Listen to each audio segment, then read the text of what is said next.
Welcome to the English Podcast. For listening and speaking. Have you noticed how a city changes tone when a bell rings or a choir warms up nearby? Streets feel softer, conversations breathe differently, right? I notice that too. Vendors speak gently, neighbors pause, even bicycles coast quieter. In many communities, religion shapes tiny choices that repeat every ordinary morning. Welcome, friends, to English Podcast for Listening and Speaking. Today, we explore how religion, which guides countless habits, touches daily life, language, and community with familiar, steady rhythms. We stay curious, not preachy. Some people practice daily worship, others prefer reflection without ritual. Either way, values color schedules, greetings, meals, and moments of help. Think about your morning. Do you greet the day with a short prayer, a mindful breath, or a quick text of gratitude? Simple present fits these steady routines beautifully. Exactly. We say, I pray before breakfast, I meditate after walking, I volunteer on weekends. These are general truths, not one-time events, so present tense works naturally. Vocabulary comes alive in context. Words like worship, faith, community, charity, festival, tradition sit inside scenes, doorways opening, kitchens humming, streets glowing with lanterns and music. People believe traditions anchor identity. Many think regular gatherings create support systems when life gets heavy. Others feel private reflection offers equal comfort, just quieter and personal. I love the way food smells different during festivals. Spices travel farther, laughter stretches longer, and neighbors share plates happily. Sharing food often becomes a bridge across differences. In some places, community centers host interfaith meals. Vegetarian dishes appear so everyone participates easily. Organizers say hospitality grows trust. Conversations feel safer when plates are full. Language softens too. You hear greetings that include blessings or well wishes. Phrases like, peace be with you, blessings on your day, go gently, feel warm and respectful. Meanwhile, workplaces adapt. Teams acknowledge holidays, adjust schedules, and provide quiet rooms. Leaders say accommodation improves morale. Colleagues feel seen, and productivity rises steadily without dramatic speeches. Some listeners might worry about disagreements. Honest question. How do we talk kindly when beliefs differ? We need small tools, opinion starters that protect dignity while inviting dialogue. I think phrases like, in my view, to me, and from my perspective, create breathing space. They signal respect before content. Tone stays calm, meaning stays clear. Let's try tiny role play. Imagine two friends planning lunch. One friend fasts this month, the other doesn't. How do they navigate politely without awkward silence or sarcasm? Friend A says, I'm fasting today, so I'll join for tea.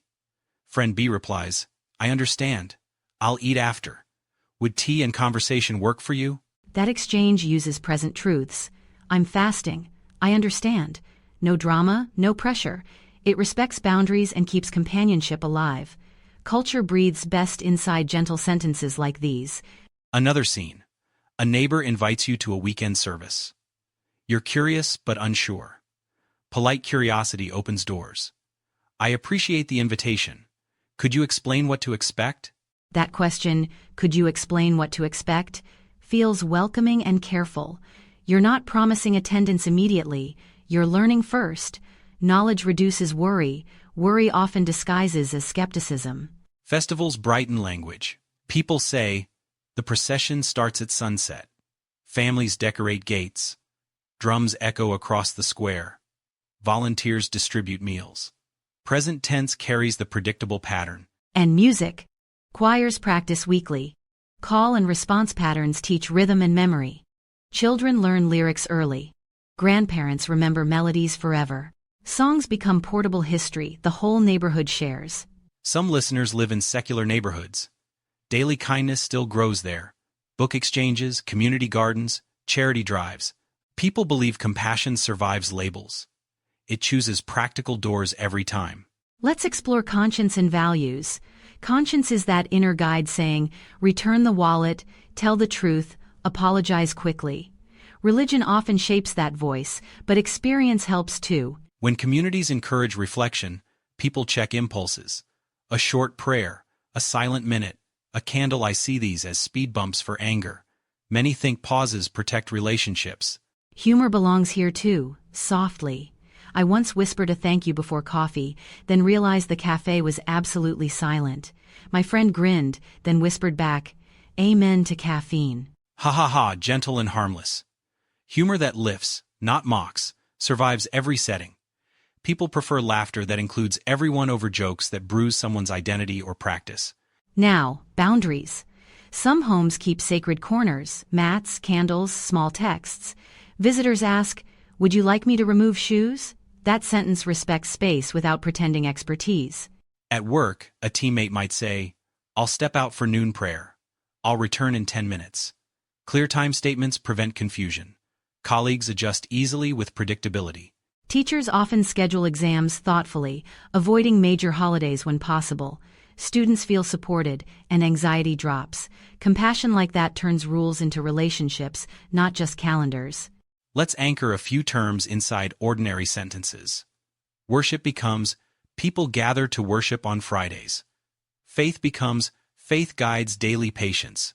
Community becomes, community shares resources during challenges. Sacred versus secular appears in simple contrasts. This festival is sacred, and the city grants a secular parade route. Both sides cooperate. Safety and celebration coexist respectfully. Charitable giving shows up as steady habit. Families donate monthly. Shops collect supplies. Volunteers deliver meals. Present tense again, because these actions repeat and define identity. When conversations become tense, gentle pivots help. I hear your concern. Could we find common ground? Maybe we focus on shared goals, safety, dignity, fairness. Bridges widen. Some listeners might ask, is religion always helpful? We answer carefully. Communities vary.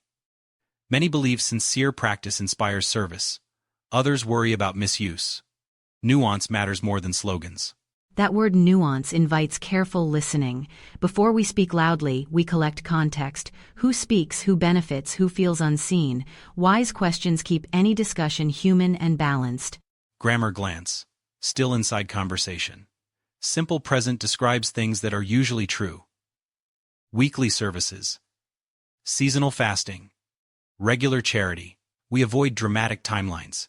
We focus on stable patterns. If you're practicing English, try writing 2 present tense lines about your neighborhood. For example, neighbors share rides on Sundays. Street vendors donate leftovers nightly.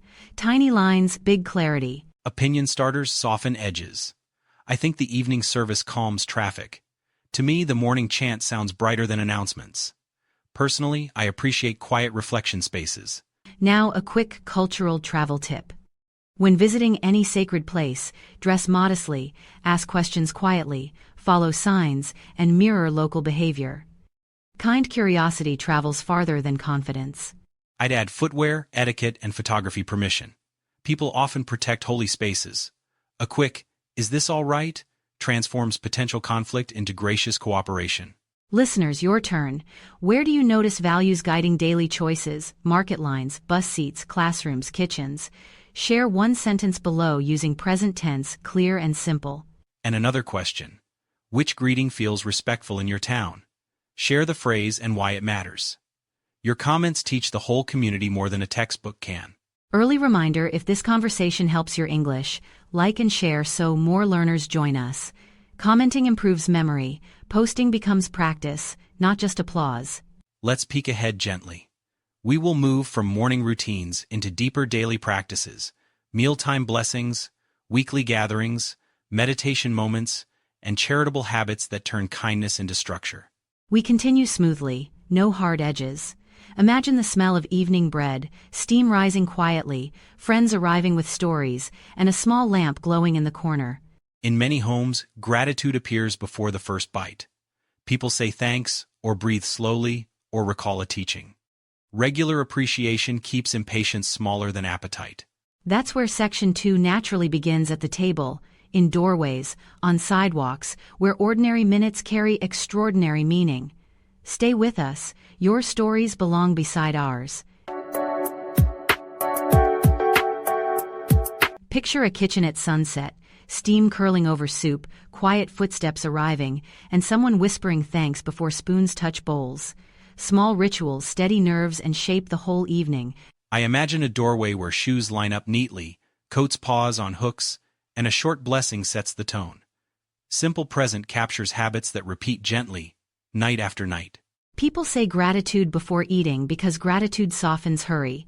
Some families light a candle, some breathe together, some share one line from scripture. Different forms, same calming intention. In my view, routines function like gentle rails. We eat together, we greet politely, we clean afterward.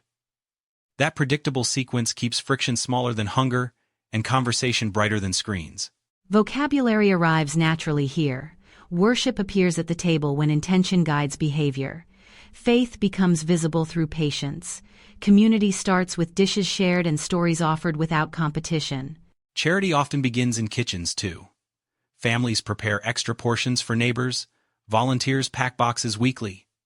These sentences belong to the simple present because the actions regularly happen. A tiny role play helps. You visit a friend during a fasting period. You ask softly, "Will tea be okay?" Your friend smiles, "Yes, tea is perfect. Companionship matters most." That exchange shows respect without drama. Phrases like, "I understand," "I appreciate," and "Would this be all right?" protect dignity. Opinion starters keep edges round. To me, tea feels thoughtful. Morning routines also hold meaning. Some people meditate before emails, letting awareness settle. Others walk quietly, counting breaths. The present tense fits because these choices anchor every ordinary day. Many people think rituals are louder during holidays, yet daily practices often carry deeper influence. A weekly service is significant. A daily kindness may be stronger than special occasions. Festivals smell spectacular, but everyday generosity often tastes sweeter than fireworks, haha. Language tip here, use comparatives gently. Sweeter than, calmer than, steadier than help comparisons stay humane. I agree. We can say a meditation minute is shorter than a sermon, yet sometimes more transformative. Balance matters. Different practices serve different needs across a typical week. Let's talk greetings across spaces. In a temple courtyard, voices lower naturally. At home, greetings grow warmer. At markets, blessings slide into prices, and bargains come with smiles. Teachers adapt language, too. They say, "Please submit assignments before Friday prayers," or "The library remains open after service." These lines respect calendars and keep learning accessible for everyone. Some listeners might worry about making mistakes when visiting sacred places. Curiosity saves the day. You can ask, "Is photography allowed?" or "Where should I sit and why?" That why invites learning, not just rules. People often explain history kindly when questions sound sincere. In my view, soft questions open doors better than confident assumptions ever do. Mealtime phrases carry weight. People say, "Bless this food," or "Gratitude for hands that prepared everything." Others simply pause silently. The meaning remains, respect for nourishment and labor. Workplaces echo this, gently. Teams schedule breaks around prayer windows. Colleagues cover short absences. Simple present fits coordination. I step out at noon, you handle calls, we rotate responsibilities. Vocabulary stretch. Congregation describes people gathered for worship. Doctrine refers to teachings. Stewardship means caring for resources responsibly. These words emerge inside stories, not isolated lists or cold definitions. Another tiny role play. A student requests an exam change due to a festival. She says, "I believe the date overlaps with a sacred day. Could we discuss an alternative?" The teacher replies, "I appreciate the heads up. We can arrange a morning slot next week." Notice the tone: clear, respectful, cooperative. Present routines adjust without anyone losing face. Home altars and quiet corners appear in many apartments. A mat, a text, a candle, or a small bowl of water can mark sacred attention. The arrangement remains simple and consistent. Some people journal nightly, writing 3 lines of gratitude. That habit is softer than scrolling, and perhaps more restorative than late-night debates. Reflection often beats adrenaline for real rest. I think consistency matters more than complexity. A 2-minute ritual practiced daily can be stronger than an elaborate ceremony attempted once a season. Muscles remember kindness better than fireworks. Music returns here, a chorus on Friday, a chant on Sunday, a bell on Saturday. These weekly sounds become neighborhood clocks. Children memorize melodies, and elders hum them while cooking. Careful language shapes participation. You might say, "I'm visiting respectfully today," or "I'm observing, not worshiping." Clarity prevents misunderstanding and keeps hospitality warm rather than wary. Interfaith friendships blossom through hospitality. A Christian shares bread with a Muslim neighbor during Ramadan evenings.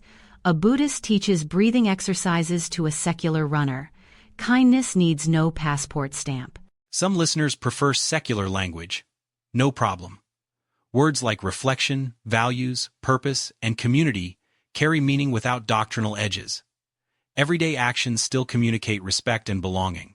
Grammar window, still conversational. Simple present states patterns. We gather weekly.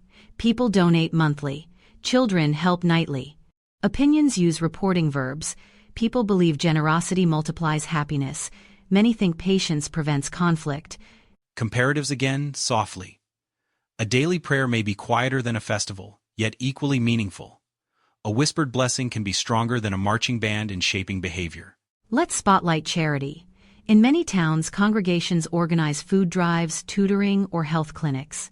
The language stays steady. Volunteers arrive, nurses counsel, drivers deliver, families receive. Patterns reveal priorities.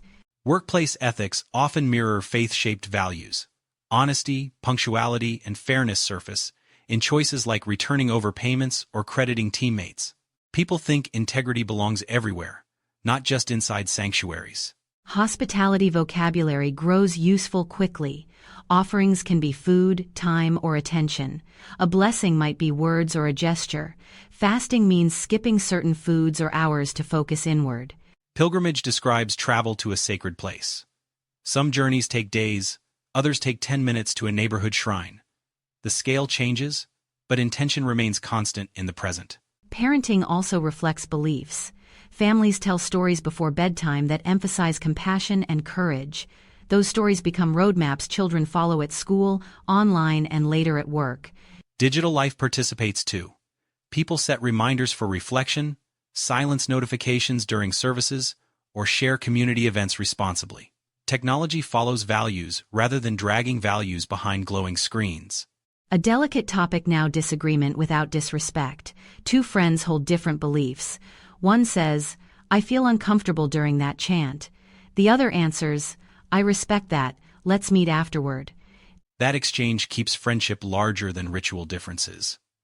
I notice we rely on softeners like "I feel" and "I prefer." Those phrases protect trust while staying honest and clear. Audience time. Share one sentence describing a small ritual in your daily life. Use present tense. Maybe you light incense, brew tea slowly, or text blessings to your parents. Second question, short and kind. What greeting feels respectful in your neighborhood, and why? Write one line that could guide a visitor gently through your community's front door. If this conversation helps your English, like and share so more learners find it. Your comments practice vocabulary and context and teach us what textbooks often miss. Before we glide forward, one more kitchen scene. After dinner, family members wash dishes together, humming. Someone tells a story about helping a stranger that afternoon. Values move from talk into action. Next, we'll step from private rooms into public squares, exploring community, ethics, and social support. Think festivals, charity networks, and those steady hands that lift entire neighborhoods. I'm ready to follow that thread. When communities coordinate kindness, everyday problems feel lighter than yesterday, and shared purpose sounds clearer than city traffic. Keep your examples coming. We weave them into our next moments. Your daily lines become bridges, and your bridges become streets many feet can cross comfortably. Stepping outside the kitchen, we meet wider streets where neighbors organize kindness, markets bustle, notice boards glow with flyers, and a small office coordinates food drives every single week. I picture volunteers sorting rice, checking dates on canned goods, and smiling at shy recipients.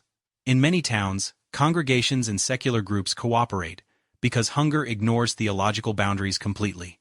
People believe community grows when help becomes predictable. A pantry opens on Wednesdays, a tutoring circle meets on Saturdays, and elders receive phone calls daily. Present habits cultivate sturdy trust. I think regularity matters more than dramatic headlines.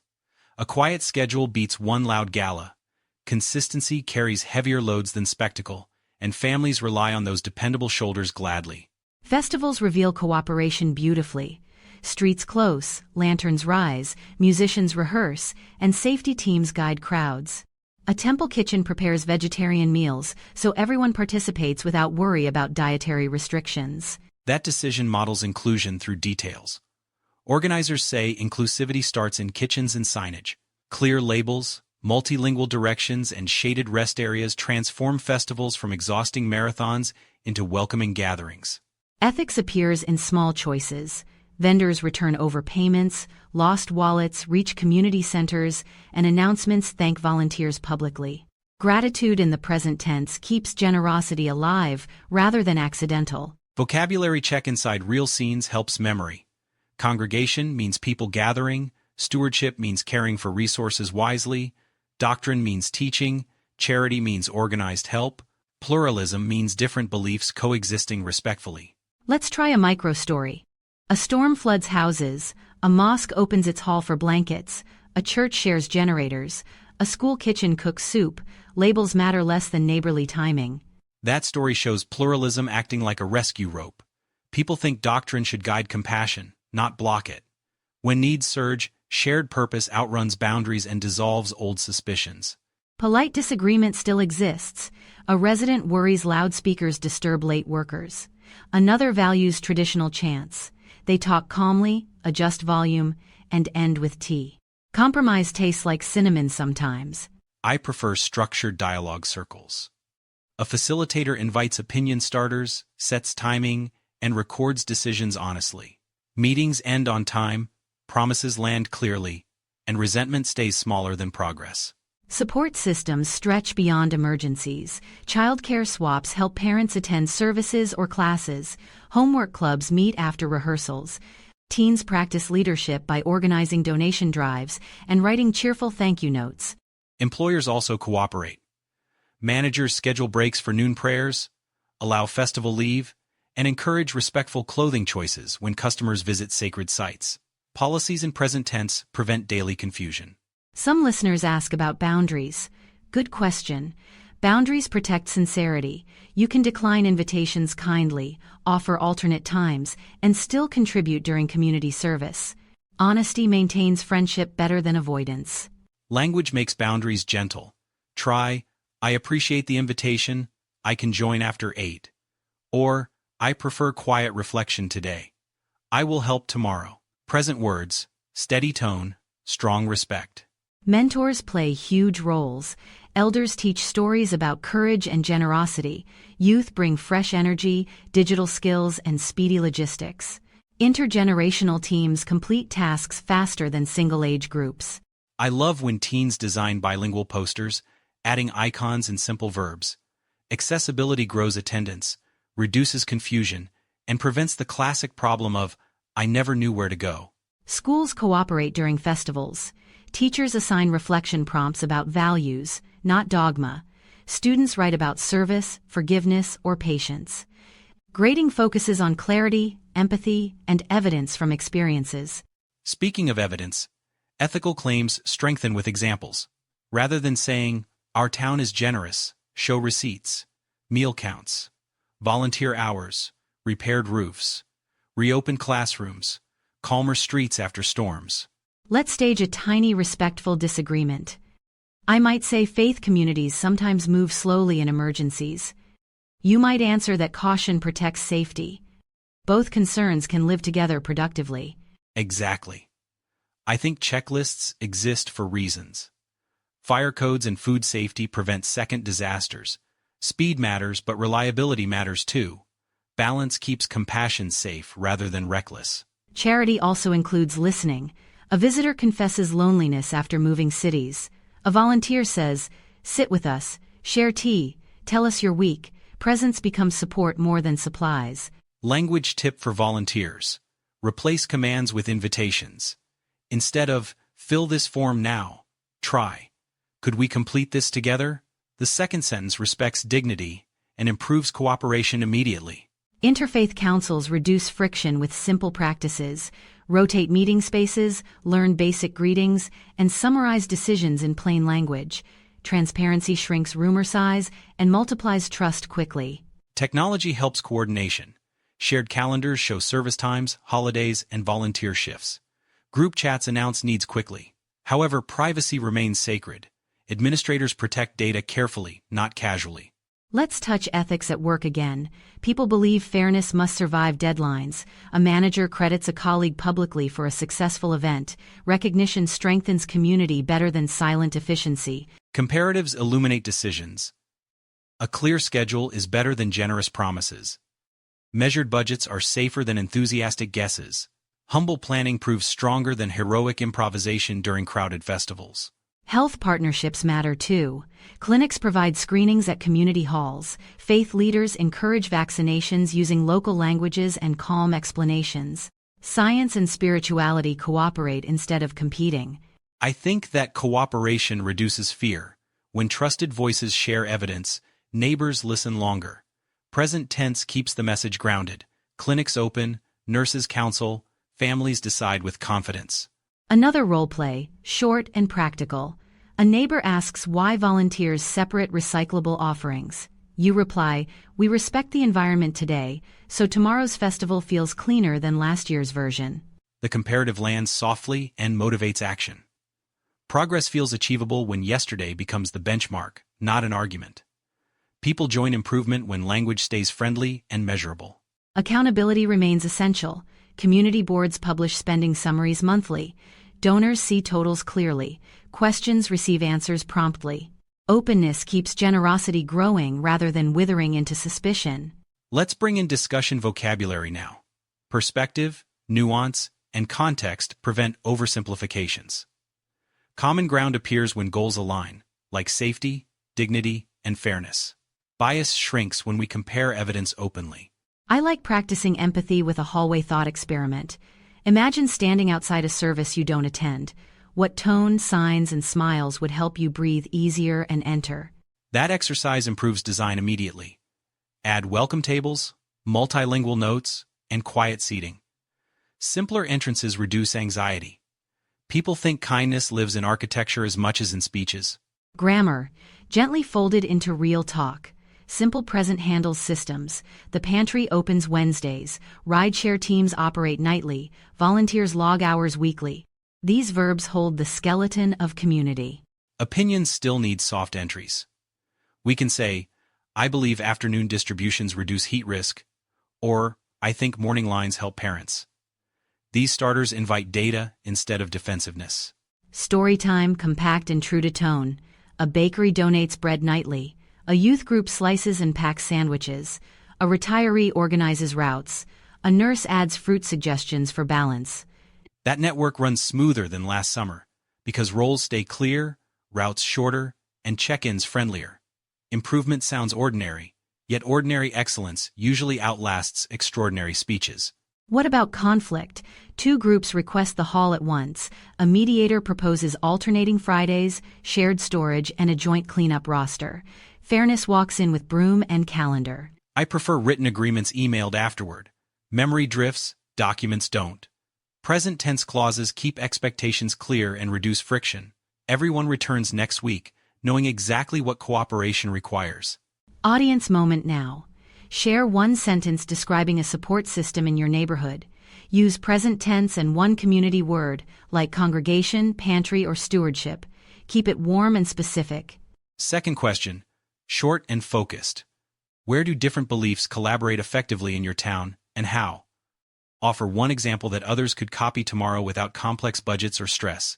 If this helps your English, like and share so more learners find practical language for sensitive topics. Your examples make abstract vocabulary concrete and memorable for everyone listening. Before we glide onward, let's connect ethics with language at personal scale. Daily promises matter. I arrive on time, I credit teammates, I return calls, I answer respectfully. Those plain sentences shape culture faster than slogans.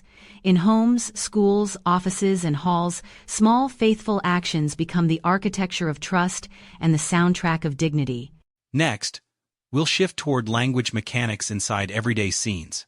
Respectful questions, visitor etiquette, and conversational phrases that keep curiosity brighter than fear during services and festivals. Stay with us as we carry these street-level stories into polite speech patterns. The goal remains simple: clear words, gentle tone, and communities that breathe easier together. Let's slip language tools into ordinary moments, gently, like seasoning. We focus on simple present for general truths and respectful phrasing that keeps curiosity warmer than defensiveness. Picture arriving at a service as a visitor. You breathe slowly, scan the room, and choose friendly clarity over assumptions. Your sentences can carry respect before content even starts. First doorway phrase, soft and practical. Hello, I'm visiting today. Could you tell me where newcomers usually sit? Present tense marks a general question, not a one-off emergency. Good follow-up line. Is there anything I should avoid doing? That sentence invites guidance without fear. People feel helpful when you hand them a small, respectful task. At times, you want to participate quietly. Try, I'm here to observe respectfully. It signals boundaries kindly, preventing pressure to join actions you don't understand yet. Tone matters. Speak slowly, keep vowels open, and let your eyebrows show openness, not certainty. In many settings, confident silence carries more respect than fast explanations. Now a micro role play. A volunteer offers you food connected to a ritual. You're unsure about ingredients. You can say, "Thank you. Could you share what this includes?" If the answer doesn't fit your diet, reply gently, "I appreciate the offer. I'll pass today." Avoid apologies that sound dramatic. Calm gratitude protects both sides effortlessly. Register shifts across spaces. In a temple office, you choose formal phrasing. Would it be all right if I take a pamphlet? In a courtyard, friendly tone fits better. Exactly.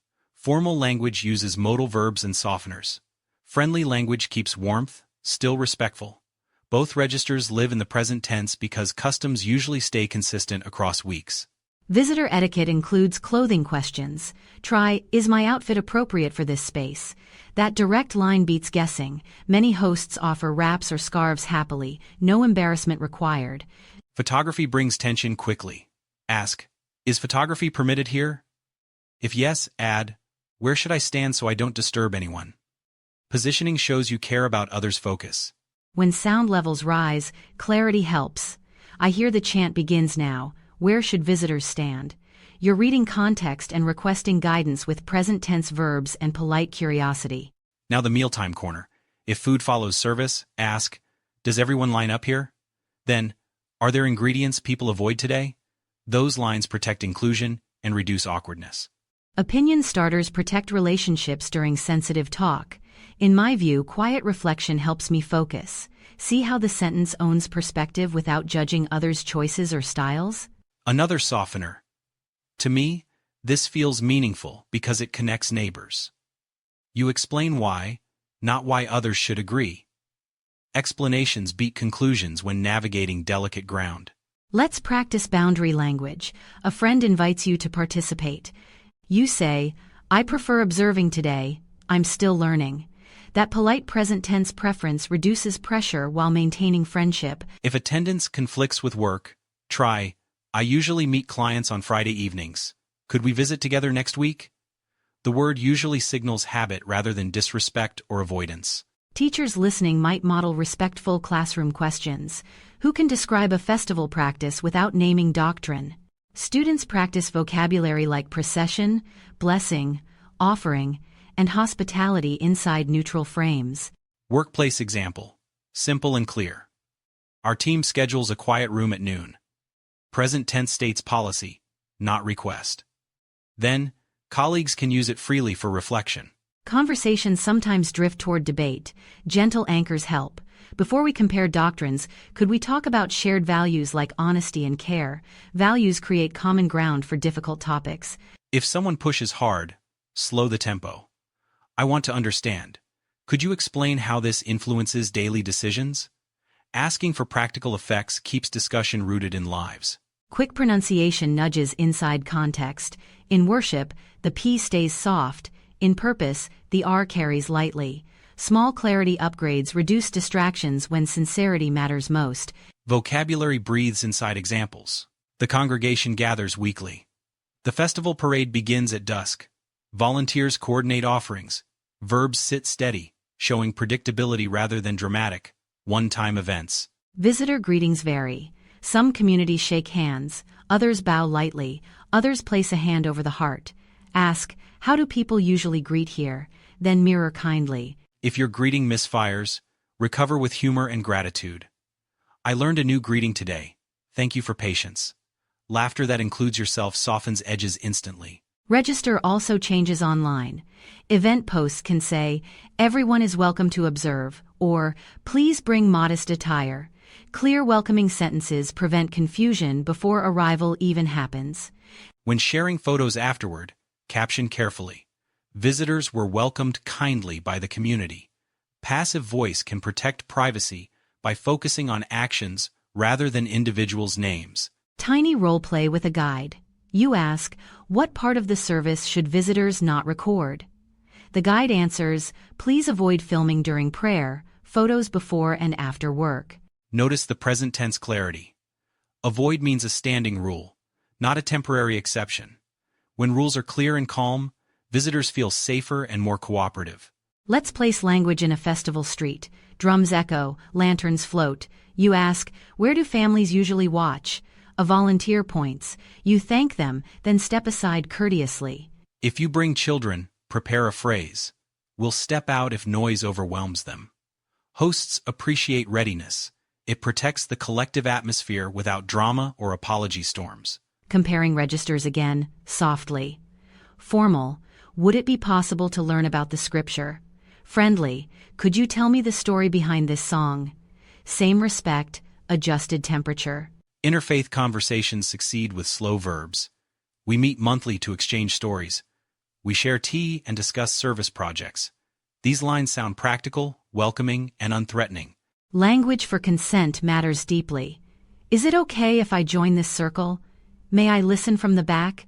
Consent, centered phrasing keeps dignity intact for everyone present.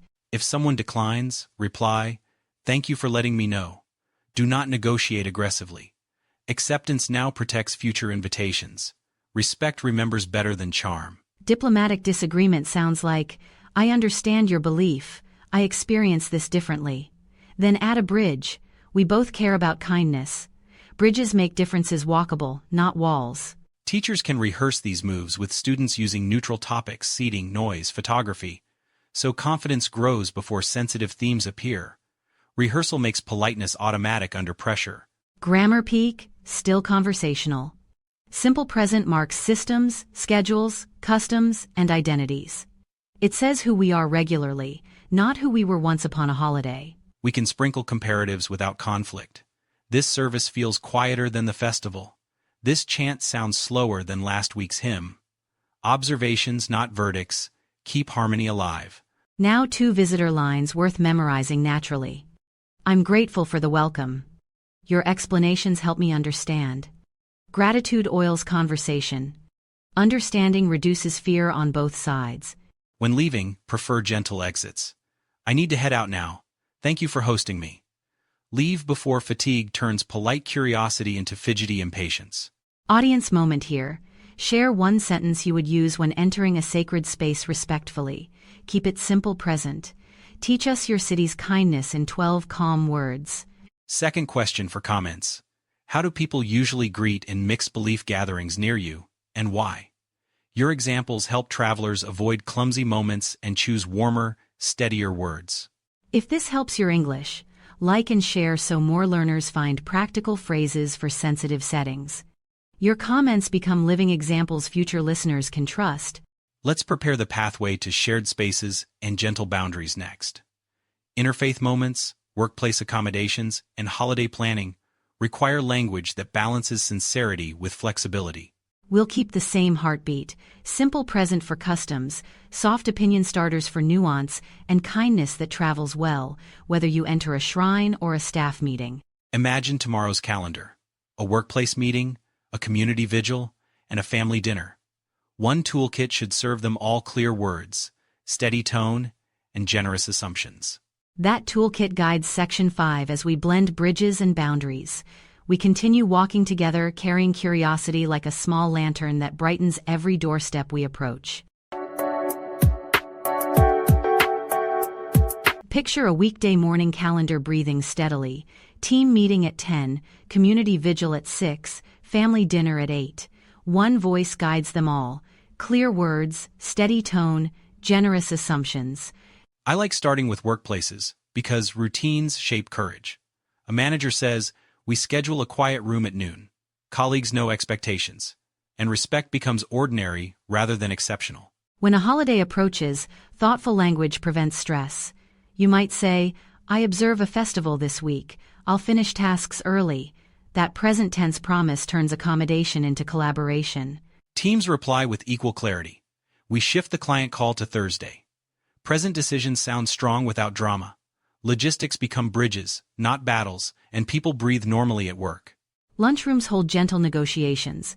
Someone asks about ingredients, another explains fasting, and a third shares leftovers. Curiosity stays friendly when sentences feel short, calm, and anchored in habit. Interfaith councils model this daily. Representatives meet monthly, exchange practical updates, and coordinate big dates. Calendars overlap less, volunteer energy spreads wider, and tempers cool before summer heat rises. Schools can mirror that rhythm. Teachers announce homework lightens during major festivals, reflection journals replace quizzes. Present tense policies reduce anxiety and keep learning steady through busy weeks. Boundaries keep sincerity honest. You can decline without distance. "I appreciate the invitation. I prefer observing today." Friendship remains intact because preference arrives politely, not defensively. Visitors often ask about clothing or photography. Hosts appreciate, "Is this appropriate?" and "May I take a photo from here?" Consent-centered lines guard community focus better than long speeches. Here's a micro-story. A museum exhibits sacred textiles. Signs explain respectful distance, volunteers guidelines, and visitors whisper questions. Knowledge carries reverence, reverence carries memory home. Community kitchens provide another bridge. A rotation delivers meals nightly to elders. Some volunteers pray before cooking, others reflect silently. Different path, same destination, nourishment delivered reliably. Charters help cooperation last. A simple agreement says, "We share the hall, alternate Fridays, clean together." Present tense clauses set expectations clearly and rescue friendships from forgetful calendars. Humor keeps bridges light. I once bowed, then offered a handshake, then waved awkwardly. I learned the community's greeting quickly and laughed softly at my enthusiastic greeting salad. Ha ha ha. Greeting salad is memorable. Recovery lines matter. "I'm learning. Thank you for patience." Owning the misstep cuts tension faster than explanations that pretend perfection. Let's talk language for gentle disagreement. You could say, "I understand this tradition. I experience meaning differently." Then add, "We both care about kindness." Bridges prefer company to victory. When conflict surfaces, measurable proposals help. Lower the speakers by 20%, end the parade 15 minutes earlier, add strollers lanes. Comparatives show improvement without accusing yesterday. Health partnerships deserve spotlight. Clinics open inside community halls, nurses explain calmly, and leaders translate terminology. Science speaks clearly, spirituality welcomes dialogue. Fear steps aside gracefully. Technology assists discreetly. Shared calendars mark service times.